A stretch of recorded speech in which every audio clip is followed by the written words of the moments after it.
Halo semuanya, apa kabar? Kita kembali ke pelajaran bahasa Jerman. Kali ini kita akan melanjutkan pembahasan mengenai verb conjugation atau konjugasi kata kerja. Pada video sebelumnya atau pada pertemuan kita sebelumnya, kita telah belajar cara mengkonjugasikan kata kerja, gimana kita membubuhkan akhiran dan bagaimana cara kita memecah suatu kata kerja menjadi stam verb atau verb stam atau akar katanya dan dengan endungnya. Pada pertemuan sebelumnya kita secara garis besar sudah mempelajari rumus atau cara kita mengkonjugasikannya, di mana kita ambil stamnya, kemudian endungnya itu diisi dengan endung untuk masing-masing subjek. Seperti dalam kata kerja wohnen di sini, stamnya tetap untuk semua personal pronomen adalah wohn. Yang menjadi perbedaannya adalah di sini akhiran untuk masing-masing subjeknya itu berubah dengan rumus atau formula. Untuk ditambah endungnya diisi dengan untuk du st, si s itu ditambah t, untuk wir itu ditambah en, untuk ihr t dan z formal dan z mereka ditambah en. Kita sudah berlatih beberapa kata kerja sebelumnya seperti itu. Nah, sekarang kita akan membahas untuk kata-kata kerja yang khusus, di mana berbeda dengan formula ini. Nah, apakah itu? Kita mulai dengan kata kerja yang berakhiran D atau T. Jadi stamnya itu berakhiran T atau T. Misalnya di bawah ini ada kata kerja schneiden. Schneiden adalah memotong.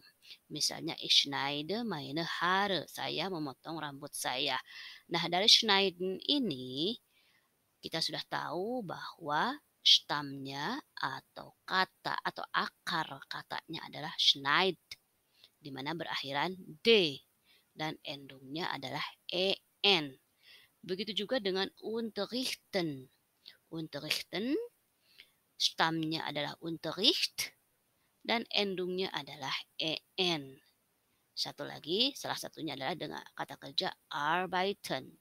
Arbeiten atau bekerja, stamnya adalah Arbeit, endungnya adalah en.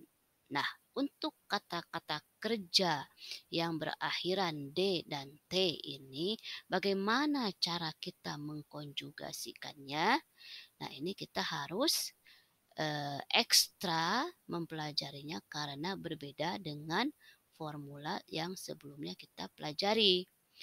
Nah, di sini kita lihat untuk schneiden atau kata kerja yang berakhiran dengan D atau stamnya yang berakhiran dengan D, maka endungnya adalah misalnya untuk ich menjadi schneide. Itu sama dengan formula sebelumnya, tambah jadi ich schneide. Untuk du, nah di sini ada bedanya. Kalau sebelumnya bahwa aturan kata kerja untuk do form atau orang kedua, kata ganti orang kedua tunggal, stamnya itu ditambah st. Nah, sekarang untuk stamnya yang berakhiran D ditambah dengan est, di mana di sini ada penambahan e. Jadi est sehingga du schneidest. Du schneidest. Untuk RZS di sini juga ada penambahan et. E bukan T lagi sehingga menjadi schneidet. Schneidet. Dan satu lagi untuk ia Untuk ia juga ditambah tambahan e menjadi schneiden. Sementara untuk yang lainnya, untuk wir, sie formal dan sie mereka tetap pakai en menjadi schneiden. Begitu juga dengan arbeiten. Arbeiten di mana Stammverb berakhiran t. Nah, ini juga kalau ich menjadi ich arbeite, kalau du menjadi du arbeitest, tambah e yang biasanya du itu hanya tambah t. Sekarang untuk kata kerja yang berakhiran t ditambah e di depannya menjadi du arbeitest. Begitu juga dengan er, sie, es ditambah e menjadi du arbeitet. Du arbeitet dan ia juga menjadi ihr arbeitet. Semua nanti kalau kalian menemukan kata-kata kerja yang dimana Stammverbnya berakhiran dengan d atau t, maka rumus yang harus kalian terapkan adalah rumus yang ini. Jangan pakai rumus yang sebelumnya. Ya. Nah, satu lagi ada beberapa kata kerja yang berakhiran s, ss, z atau sz. Nah, ini juga berbeda dengan peraturan sebelumnya. Bagaimana pembentukannya? Misalnya kita ada kata kerja reisen. Reisen itu berlibur atau reise, travel kalau bahasa Inggrisnya. To travel. Reisen. Nah, untuk kata kerja reisen, seperti biasa kita hilangkan en-nya, ambil stammnya. Untuk semua personal pronomen atau untuk semua subjek, stammnya tetap sama, reis, reis, reis, reis, reis, reis. Nah, endungnya sekarang karena di akhiran stammnya sudah berakhiran s, maka untuk ich tetap ich reise, tidak ada perubahan. Untuk du, nah biasanya kan pakai st untuk du. Nah, sekarang hanya pakai t saja. Karena apa? Karena nggak mungkin kita ada double ss-nya lagi di depan.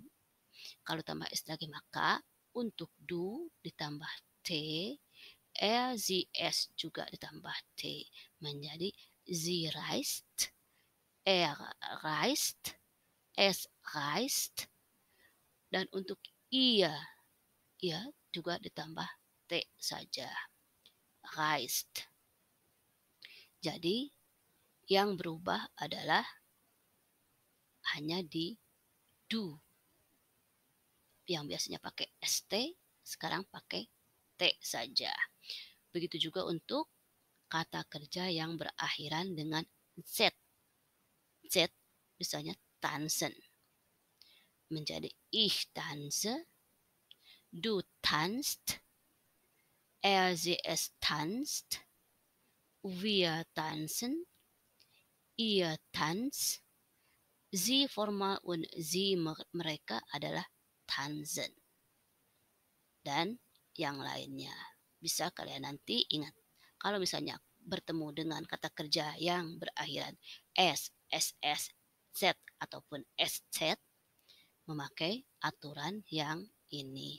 Misalnya contoh kalimat untuk kata kerja tersebut adalah wir tanzen, kami menari. Atau yang kedua, heißt du Anton? Apakah kamu bernama Anton? Oke, jadi ingat rumus-rumus pengecualian atau rumus-rumus khusus untuk kata kerja yang berakhiran T dan D, juga yang berakhiran S, SS, Z, dan SZ. Oke, also sekian untuk hari ini. Viel Spaß und auf Wiedersehen.